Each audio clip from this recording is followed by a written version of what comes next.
Сәлеметсіздер ме? Менің есімім Мұхамеджан Сұңқар Қайнарұлы. Мен бастауыш білім беру мұғалімі ретінде Максим Горький жалпы орта білім беру мектебінде жас маман болып қызмет етемін. 2023 жылы Бейсен Ахметов атындағы жоғары педагогикалық колледжді сәтті тәмамдап, қыркүйек айының басында осы мектепке жаңа бастама ретінде жұмысқа кірдім. Әрбір оқушының жеке қабілетін ашып, олардың болашағын жарқын ету менің басты мақсатым.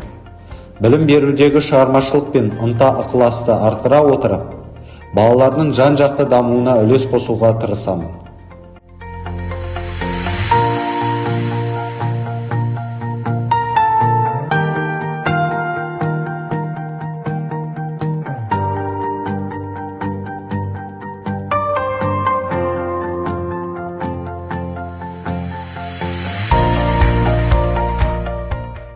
Қазіргі білім беру жүйесінде оқушылардың ойлау қабілетін дамыту маңызды рөл атқарады.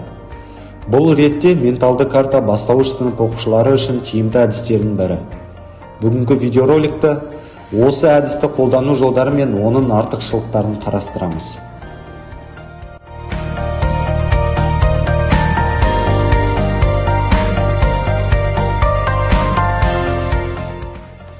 Жалпы менталды карта дегеніміз ойды графикалық түрде ұйымдастыруға мүмкіндік беретін әдіс. Бұл әдіс арқылы оқушылар негізгі идеяны визуалды түрде байланыстырып, ақпаратты есте сақтауын және түсінуін жақсартады.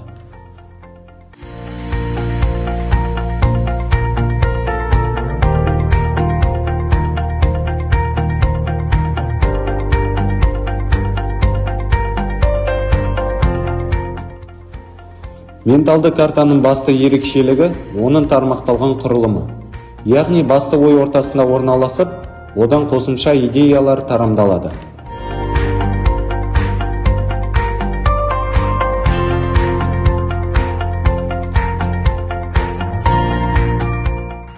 Менталды картаны бастауыш сынып оқушыларына былай қолдануға болады. Бірінші, сабақты түсіндіру кезінде жаңа тақырыптың негізгі ұғымдарын схема арқылы көрсету. Екінші, шығарма жазу. Оқушы өз ойын реттеп жоспар құра алады. Үшінші, мәтінді талдау. Кейіпкерлердің байланысын, оқиғаның дамуын түсіну үшін тиімді. Төртінші, жоба жұмыстары. Топтық жұмыстарда идеяларды жинақтау үшін қолданылады.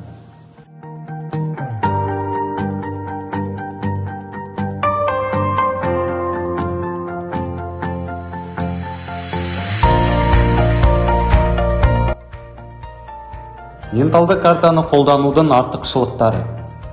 Оқушылардың логикалық ойлауын дамытады. Ақпаратты есте сақтауға көмектеседі. Оқушылардың шығармашылық қабілетін арттырады.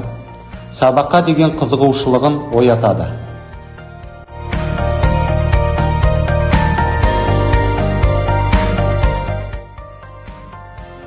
Бұл әдісті әртүрлі пәндерге бейімдеп қолдануға болады. Бастауыш сыныптағы сабақтарында негізгі ұғымдарды және оқиғалар арасындағы байланысты көрсету үшін менталды карта өте қолайлы құрал болып табылады.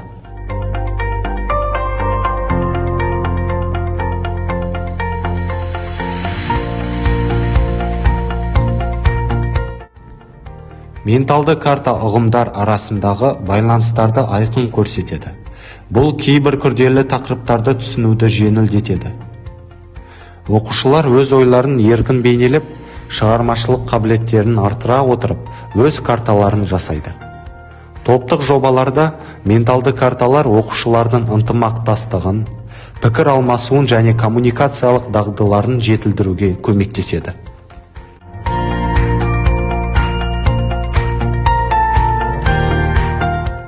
Қорыта келгенде, осы әдіс бастауыш сынып пәндерінде оқушылардың танымдық процестерін жүйелеуге, күрделі материалды жеңіл түсінуге және шығармашылық қабілеттерін дамытуға үлкен үлес қосады. Бұл әдіс оқу процесін қызықты әрі тиімді етіп, оқушылардың өз білімдерін белсенді меңгеруіне септігін тигізеді.